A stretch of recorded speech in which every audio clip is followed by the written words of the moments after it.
don't listen. What? You don't listen. You just don't listen. This is what a friend of mine said to me as I was having coffee with her. She said, Rick, you just don't listen. I said, I'm listening. I'm telling you what you need to do. And she was telling me about a financial problem she was having. You laugh. Has this happened to you before? Oh, more laughter. Okay. This happens all the time. And I'm guilty. Number one, I am the most guilty person alive for really disconnecting communication with another person. But I learned. I use, Marshall Rosenberg, Nonviolent Communication Language of Life. On page 92 and 93, I know it very well. And these are the things that I did with her. Number one, first thing I did was give her some sympathy. There's 3 S's here. Sympathy. You say sympathy? I'm going to explain that in a moment, why sympathy cuts connection with another person. The next thing I did was gave her some suggestions. And the third thing I did was go into a story. You know what? That's nothing. You should hear what happened to me. We call that one-upping, okay? So there were the 3 S's I did. I gave her sympathy, I gave her suggestions, I gave her a story. Each one of those can cut connection very quickly from when you're communicating with somebody who has some problems, some challenges. What do you think she wanted? Anybody guess? Jamie? Some support? She wants to be heard. She wanted to be heard, yes. And was I hearing her? No. So the first, and probably the only suggestion I'm going to offer you right now is about focusing. You know, each time I gave her some sympathy. Now you might say, come on Rick, sympathy is great. You know, we all give each other sympathy and it works. Well, it does work, because where is the focus? I might say to you, oh, Lynn, man, I really feel bad for what you just went through. Where's the focus? On the negativity. Well, it's on me.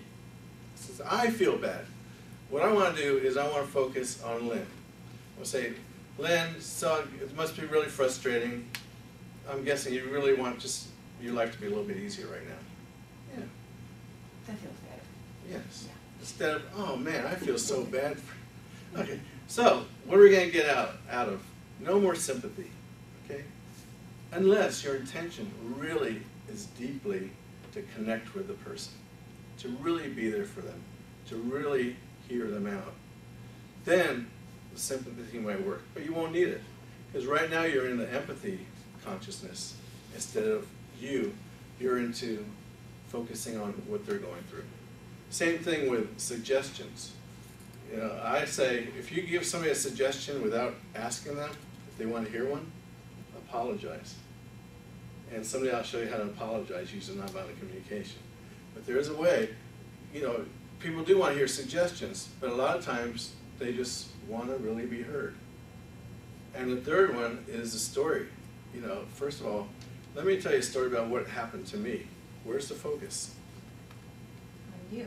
It's on me again. So I really want to keep that focus on the other person. I want my consciousness, my thinking, my awareness to be, I want to try to understand really what you're going through. And this is when we're offering empathy. Really being there for them. Not feeling the feelings, but just a deep understanding what somebody might be going through. And the easiest way to do that is to let them speak for 30 to 45 seconds. Piece of cake. And by the time you do this, and you can do this not just with a friend who's having some challenges, but you can do this with your boss. Try giving some empathy to your boss, you know, just being there for them. You're going to get a raise very quickly. I promise you. They're going to see you in a whole different light. The other people, wives, husbands, children. Yes, children need to be heard also. So a way to really learn how to offer somebody empathy, and here we are, is offering. Sometimes we might want to ask them, do you want a suggestion, or do you really want to just for me to listen to you? Just ask them.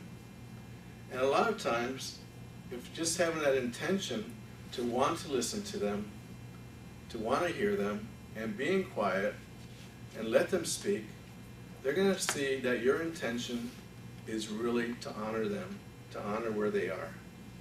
That's all there is to it. Very, very simple. And I believe that we would have peace on our planet if we could just listen and hear each other. If Bush could just be listened to, or some of these people over in Iraq right now could be just listened to and what they're going through, instead of everybody becoming defensive. You know, I go into my dentist's office, I said, you know, my crown's not working. The first thing I get is defensiveness. Boy, what do I want? I just want to be heard. And then the conclusion, the strategies to fix it will come naturally. It's a beautiful, beautiful process that I'm talking about, and it's so simple. And you could do it to yourself. Just sit back and listen to yourself. So the other thing I want to say is that we listen to each other too fast. You know, we want to go into the suggestions. We want to fix because we don't want to see our friends, our family in pain. We want to be there for them. And the way we've been brought up is let's give them a suggestion real fast, let's do this real fast, but all you really need to do is just do nothing and be there for them. Piece of cake, simple. So I'm going to give you all a card after this speech, and it's about World Empathy Day. And it's a website you can go to, it's empathyday.com. And I ask all of you to go to it, sign up, you'll get a little reminder. Empathy Day, by the way, is every Wednesday. Not once a year, but every Wednesday. It's just a day of easier, better communication, compassion, and forgiveness. And raising your consciousness just to be focused on the other person. So we'll be giving out these cards after the speech, and I'm wondering if there's any questions for anything I've said today. Okay. Mr. Toastmaster. Yeah, there's a question. Oh, Grace. Did once you've really blown it with a friend and done this where you're telling your own stories, one not being blah, blah, blah, blah, blah, how can you turn that around? You can just be honest. You know, I would say to them, you know, I'm really excited about what you just told me, and I have some suggestions, but I'm guessing that you really want to be heard right now. So would you like to continue what you were saying? And then later on, I'm not saying suggestions are bad or a story, but ask them. After they've been heard, they're going to want to hear more, hear you. But right, first thing, you need to hear them first.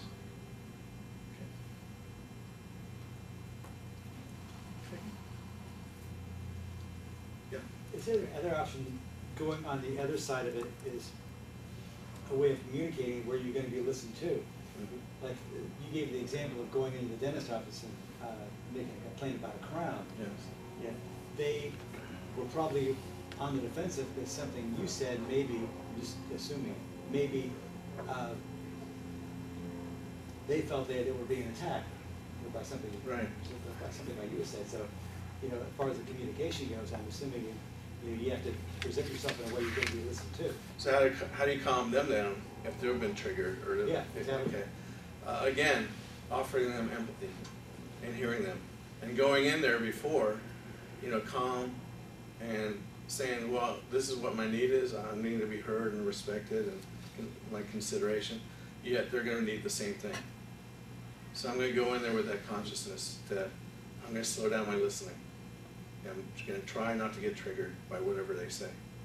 And this takes a lot of practice. A lot. One more question. Go ahead. One thing I found interesting about what you said, and perhaps you can elaborate on it, you said you can do this with yourself. But I didn't really understand what you meant by that. Okay, we call this self-empathy, self-understanding. And it's just coming into yourself and just going into your emotions. What emotions are coming up right now? Am I upset? Am I angry? Am I just tired? And just connecting with that. But the main thing is coming into your values. What values are being met or not being met? Like I'm really needing some consideration, some respect. I'm needing some sleep. I'm needing some time to myself. By just connecting with those values, there's this calm that comes. By me just saying that, I bet there's some calm that came through you Why? Because we all have these same values. So I can talk to you after the meeting and give you some more suggestions about that. Okay. Okay. All right, so send out some cards then, Mr. Toastmaster.